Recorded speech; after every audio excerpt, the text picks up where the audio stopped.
Thank you to the AOD Partnership, North Central Technical College, and Ascension for making this event possible. I appreciate the opportunity to join you all today to discuss how my office has been working to address marijuana use and the developing brain across our nation. Let me start, though, by thanking you, the health leaders and community partners participating in today's session. I applaud you for maintaining a focus on preventing and addressing substance misuse despite the challenges presented by the COVID-19 pandemic. And now, to the topic we are here to discuss today.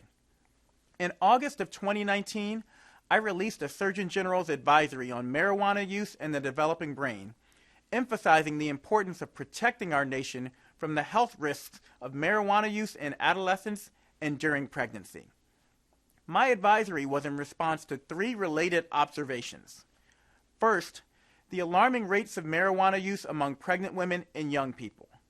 Second, widespread and growing access to increasingly potent marijuana through legalization at the state level. And third, a decline in young people's perception of harm despite mounting evidence that marijuana use poses risks to healthy brain development. Here's the bottom line. No amount of marijuana use during pregnancy or adolescence is known to be safe. Marijuana is the most commonly used illicit drug in the United States, including among pregnant women. Use among pregnant women doubled between 2002 and 2017. Among adolescents, usage is third behind alcohol and e-cigarettes.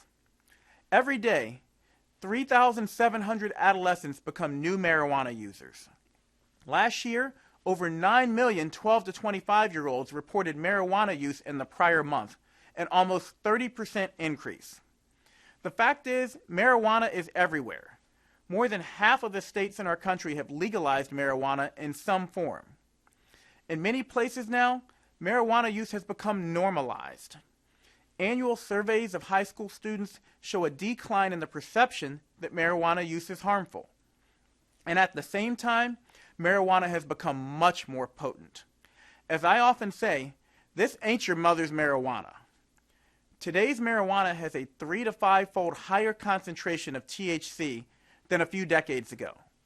And concentrated forms, such as waxes and dabs, can have up to a 10-fold greater dose.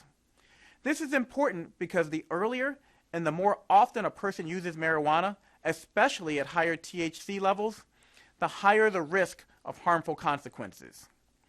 We know the brain is not fully developed until around age 25, and chronic use in adolescence is linked to lower IQ and school performance, decreased attention, memory, and decision-making, and increased rates of school absence, dropout, and suicide attempts. Youth marijuana use is linked to risk for and early onset of psychotic disorders such as schizophrenia, and the risks increase with frequency, potency, and again, earlier age of first use. Nearly 1 in 5 people who begin marijuana use during adolescence become addicted, and in 2017, youth reporting frequent use of marijuana use showed a 130% greater likelihood of misusing opioids. As for use in pregnancy, I again want to be clear. No amount of marijuana use during pregnancy has been shown to be safe. Marijuana use during pregnancy can affect a baby's neurologic development and has been associated with 50% increased risk of low birth weight, a risk factor for death in baby's first year. Risk to the baby includes transmission through breast milk. THC has been found for as long as 6 days after maternal use in breast milk. As Surgeon General, I'm committed to improving the health of our nation by leading with the science. And the best science tells us we should be concerned about marijuana and tobacco product use in youth and in pregnant women. Use of these products has been linked to increased lung inflammation, reduced immunity, and hospitalizations. So we need to ask ourselves what we can do together today. I ask that you read my advisory at surgeongeneral.gov and help us spread the word. Messaging campaigns and prevention programs are critically important to protect and advance the health of our nation. Make sure that pregnant women and youth have the facts and resources to support healthy decisions.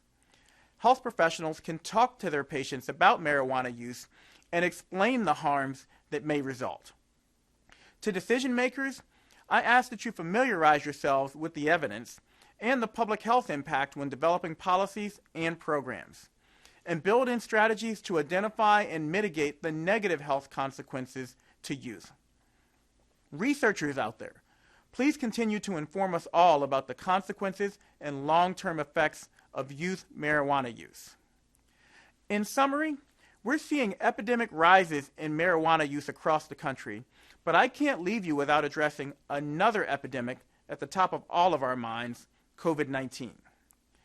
I want you all to focus on the 3 W's that I often talk about: washing your hands, wearing a face mask, and watching your distance. If we do these 3 things, we know we can drive down transmission of COVID-19. We're facing an unprecedented challenge, fighting a global pandemic, while also maintaining our focus on protecting our youth and our mothers from harm. But I'm convinced that we must do both. So join me in turning this fight into an opportunity to reinvent a nation that is healthier, more resilient, and more just. Because together, we will get through this.